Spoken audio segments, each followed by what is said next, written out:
نحمدہ ونصلی علی رسولہ الکریم اما بعد اعوذ باللہ من الشیطان الرجیم من حمزہ ونفخہ ونفثہ۔ آپ کی گفتگو ہم سنتے رہتے ہیں اور اس سے اندازہ ہوتا ہے کہ جنات اس طرح کے کام بعض اوقات انسان کی سوچ اس طرح کی نہیں ہوتی جس طرح کا کام وہ کرتے ہیں۔ تو کیا جنات جو ہیں وہ سب کچھ کرنے پہ قادر ہیں؟ یا دوسرا میری بات یہ ہے کہ کیا ہر انسان کے اوپر شیطان کا زور چل سکتا ہے؟ آپ کے جو سوالات ہیں اس کا پہلا حصہ تو یہ ہے کہ کیا جنات جو ہیں وہ سب کچھ کرنے پر قادر ہیں؟ اس کا تو جواب سیدھا سا ہے کہ اگر سب کچھ کرنے پر قادر ذات ہے تو وہ صرف اور صرف اللہ سبحانہ و تعالیٰ کی ذات ہے۔ اللہ کے علاوہ کوئی ایسی ہستی نہیں، کوئی ایسی ذات نہیں جو سب کچھ کرنے پر قادر ہو، جو آپ کا سوال تھا۔ نفع کا مالک بھی وہی ہے، نقصان کا مالک بھی وہی ہے، کیونکہ وہ ایسی ہستی ہے، ایسی ذات ہے کہ اگر پوری کائنات مل کر بھی کسی انسان کو کوئی چیز، کوئی فائدہ نہ دینا چاہے اور وہ اللہ فائدہ دینا چاہے تو یہ ساری کائنات میں جتنی بھی مخلوقات ہیں یہ ساری مل کر بھی اس انسان کو اس فائدے سے نہیں روک سکتی۔ اور اگر اللہ سبحانہ و تعالی کسی کو نقصان پہنچانا چاہیں، کسی کو فائدہ نہ پہنچانا چاہیں، تب بھی ساری کائنات مل کر اس اللہ کے اس فیصلے کو روک نہیں سکتی۔ یہ بات یاد رکھیں، ہر چیز پر قادر ذات ہے تو وہ صرف اور صرف اللہ سبحانہ و تعالیٰ کی ذات۔ ایک بات۔ دوسری بات یہ کہ کیا جنات سارا کچھ کر سکتے ہیں اور ہر کسی پر ان کا تسلط جو ہے وہ چل جاتا ہے؟ پہلی بات تو یہ ذہن میں رکھیں کہ جنات ایک مخلوق ہے، جس طرح ہم انسان مخلوق ہیں وہ بھی مخلوق ہے، لیکن تمام مخلوقات میں سے سب سے افضل انسان کو اللہ نے پیدا کیا۔ جو طاقت اللہ سبحانہ و تعالیٰ نے انسان کو عطا کی وہ جنات کے پاس نہیں ہے۔ ہمارے معاشرے میں لوگوں پر خوف اس لیے طاری رہتا ہے کہ وہ مخلوق ہمیں نظر نہیں آ رہی ہوتی تو ہم سمجھتے ہیں کہ شاید کوئی بہت طاقتور مخلوق ہے۔ ایسی بات ہرگز نہیں، وہ انسانوں سے ڈرتے تھے۔ یہ تو عرب کے رہنے والے جب رات کو سفر کرتے تھے تو کسی جنگل میں سے گزرنے سے پہلے وہ اونچی آواز میں یہ بات کہتے تھے کہ ہم اس جنگل کے جو جن بادشاہ ہے اس کی پناہ کے اندر آئے۔ جب جنہوں نے یہ سننا شروع کیا کہ یہ انسان تو ہم سے ڈر رہے ہیں، اس کے بعد یہ شیر بن گئے، پھر انہوں نے انسانوں پر حاوی ہونا شروع کر دیا۔ لیکن اگر قرآن حکیم کا مطالعہ کیا جائے تو ایک بات کو اچھی طرح اپنے ذہنوں میں رکھیے کہ سب سے پہلی بات تو شیطان کی چالیں انتہائی کمزور ہوتی ہیں۔ ان قید الشیطان کان ضعیفا، یہ اللہ سبحانہ و تعالیٰ فرما رہے ہیں۔ وہ جو مرضی چال چلتا رہے، بظاہر وقتی طور پہ جیسا مرضی نظر آتی رہے اس کی چال، لیکن بالآخر اس کی چال انتہائی کمزور ہوتی ہے۔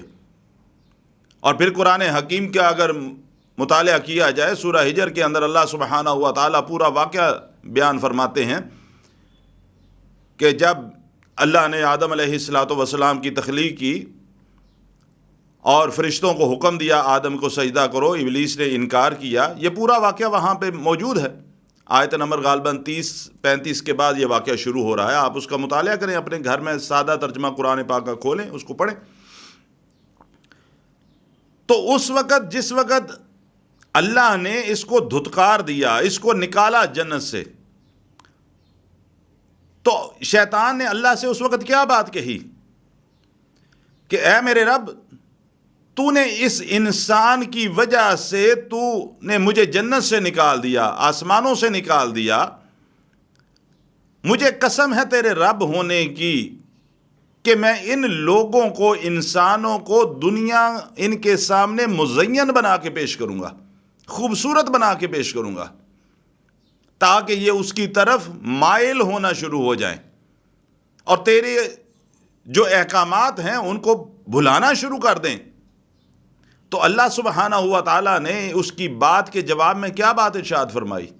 اللہ سبحانہ و تعالیٰ نے فرمایا کہ سوائے ان بندوں کے جو میرے منتخب کیے ہوئے ہیں، مجھ اللہ کے منتخب کیے ہوئے ہیں، یعنی جو میرے حکموں کے مطابق زندگی بسر کرنے والے ہیں، جو میرے احکامات کے مطابق زندگی بسر کرنے والے ہیں، ان کے علاوہ جو لوگ ہوں گے وہی اس دنیا کو مزین دیکھتے ہوئے اس کی طرف مائل ہوں گے، لیکن جو میرے بندے ہوں گے ان پر تیرا کنٹرول نہیں ہو سکے گا، وہ تیرے دسترس کے اندر نہیں آئیں گے۔ اس لیے جتنا انسان اللہ کے احکامات کا پابند ہوگا، اللہ کی بنائی ہوئی شریعت کے مطابق زندگی بسر کرے گا، اللہ کے حکموں کے مطابق اپنے شب و روز کو بسر کرنے والا ہوگا، اللہ کے احکامات کے مطابق اپنے معاملات کو چلانے والا ہوگا، اس کی زندگی کا ہر حصہ، چاہے اس کی گھریلو زندگی ہے، چاہے اس کی معاشرتی زندگی ہے، چاہے اس کی معاشی زندگی ہے، زندگی کا جو بھی پہلو ہے، جو بھی حصہ ہے، اگر وہ اللہ کے حکموں کے مطابق بسر کرنے والا ہوگا تو انشاءاللہ اللہ کی پناہ میں رہے گا اور شیطان اس کے اوپر کنٹرول حاصل نہیں کر سکے گا۔ دوسری بات، جس چیز سے وہ عاجز آ جاتا ہے، جو کام وہ نہیں کر سکتا، امام بخاری، امام مسلم رحمہ اللہ، اللہ کے نبی صلی اللہ علیہ وسلم کا فرمان نقل کرتے ہیں کہ شیطان ہر کسی کی شبیہ اختیار کر سکتا ہے۔ مثال کے طور پہ خواب میں ہم دیکھتے ہیں کہ فلاں میرا رشتہ دار میرے اوپر جادو کر ہے، یہ اللہ نے شیطان کو طاقت دی ہے کہ کسی بھی رشتہ دار کے روپ میں آ سکتا ہے، کسی بھی شخص کے روپ میں آ سکتا ہے، کسی بھی عورت کے روپ میں آ سکتا ہے، لیکن اگر نہیں آ سکتا، اگر نہیں کسی کی مشابہت اختیار کر سکتا تو وہ امام الانبیاء جناب محمد رسول اللہ صلی اللہ علیہ وسلم کی مشابہت نہیں اختیار کر سکتا۔ اللہ اکبر۔ پھر اللہ سبحانہ و تعالیٰ نے فضا کے اندر ایک حد مقرر کی کہ اس سے آگے یہ شیاطین نہیں جا سکتے۔ آپ قرآن حکیم کو اٹھا کر دیکھیں، سورہ الرحمن کے اندر اللہ سبحانہ و تعالیٰ فرماتے ہیں، یا معشر الجن والانس ان استطعتم ان تنفذوا من اقطار السماوات والارض فانفذوا لا تنفذون الا بسلطان۔ وہ جو مقررہ حدود ہیں ان سے تجاوز نہیں کر سکتے، یہ نہیں کہ جہاں مرضی پھرتے رہیں۔ پھر آپ صلی اللہ علیہ وسلم کے فرامین کا اگر مطالعہ کیا جائے، رسول اللہ صلی اللہ علیہ وسلم کا فرمان ہے کہ جب بھی شام ڈھلنے لگے، رات اپنے بازو پھیلانے شروع کر دے، یعنی غروب آفتاب کا وقت ہو جائے تو اپنے چھوٹے بچوں کو اپنے گھروں کے اندر بند کر دو۔ یہ الگ بات ہے کہ ہمارا باہر پھرنے کا وہ وقت ہی وہی ہوتا ہے جو مغرب کے بعد کا ہوتا ہے، غروب آفتاب کے بعد کا ہوتا ہے، پارک میں پھرنے کا وقت وہی ہوتا ہے۔ اللہ کے رسول فرماتے ہیں صلی اللہ علیہ وسلم، اپنے چھوٹے بچوں کو اپنے گھروں کے اندر بند کر دو، اپنے کھانے پینے کے برتنوں کو ڈھانپ دو، دروازے کھڑکیاں بند کر دو۔ کیوں؟ یہ وہ وقت ہے جب شیاطین کھلے عام پھرتے ہیں اور اپنا اپنا شکار ڈھونڈتے ہیں۔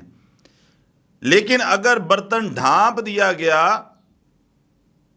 دروازے کھڑکیاں بند کر دیے گئے، تو امام الانبیاء محمد رسول اللہ صلی اللہ علیہ وسلم فرماتے ہیں شیطان عاجز آ جاتا ہے کہ وہ نہ تو برتن ڈھکا ہوا برتن کھول سکتا ہے، نہ مشکیزہ پانی کا بند مشکیزہ اس کی گرہ کو کھول سکتا ہے، نہ ہی دروازہ یا کھڑکی یا کوئی چیز کھول سکتا ہے۔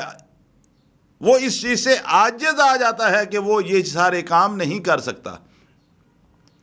بات وہیں پہ آ جاتی ہے جہاں سے میں نے شروع کی تھی کہ ہمیں اپنی زندگی کو اللہ اور اس کے رسول کے احکامات کے مطابق بنانا چاہیے۔ یہاں بات ایک اس جو حدیث میں نے بیان کی اس کے حوالے سے ایک اور وضاحت کروں۔ جو میں نے کہا کہ بچوں کو ہم لے کے باہر نکلتے ہیں، تو بعض اوقات جس طرح ہمارا لیونگ سیٹ اپ ہے اس کے مطابق مغرب کے وقت ہم کسی کے گھر میں گئے ہوتے ہیں مہمان کے طور پر، تو اس کا پھر حل کیا ہے؟ تو غروب آفتاب سے لے کر نماز عشاء کا وقت شروع ہونے تک آپ اپنے بچوں کو لے کر وہیں پر رک جائیں۔ جب نماز عشاء کا وقت شروع ہو جائے اس کے بعد آپ وہاں سے نکلیں اور آپ خود پابندی کریں اپنے شام کے اذکار پڑھنے کی، اور جب نکلیں تو اپنے بچوں کو دم کر کے نکلیں، یہ اپنی زندگی کا معمول بنائیں۔ اللہ سبحانہ و تعالی مجھے بھی اور آپ کو بھی عمل کی توفیق عطا فرمائے۔